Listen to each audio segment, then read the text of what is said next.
Alright, tuloy-tuloy tayo. Kasi napapraning na daw si Lisa Smugs. Pinagdududahan na yung mga Duterte supporters o Duterte appointee na nagsasabi kay Maharlika. Naku, Lisa Smugs, hindi mo lang alam. Kasama nyo lagi yung mga puting ahas ni Maharlika daw. Katulad ni Tambaluslos. Maraming nagsusumbong din kay Maharlika mga staff niya.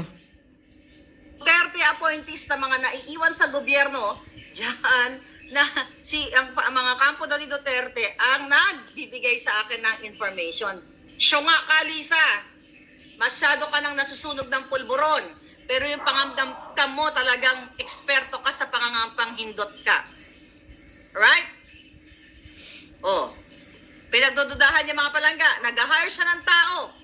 Yan, mag-ingat kayo dyan, mga Duterte, mga natitirang Duterte. Apo, mag-hire si Lisa ng mga tao na nag-uutos, mga nagme-message sa akin, kunyari, nakipag-friends, sino ba puting ahas mo? Mga ganon-ganon. Akala naman nila, sasabihin ko, hoy, hindi ako magpapahamak ng tao para patayin ni Lisa. Diba? Sino ang tumegi kay Percy Lapid? Yun ang pinakaunang tao ang nagsalita sa kanilang issue sa smuggling. Tandaan nyo, si Percy Lapid ang pinakaunang nagsalita sa pangdorobo ni Lisa ng mga Marcos ni Kuting administration. Asa na si Percy Lapid? Ligwak na. Tinegi na. Sino ang pumatay? Tanong nyo kay Lisa.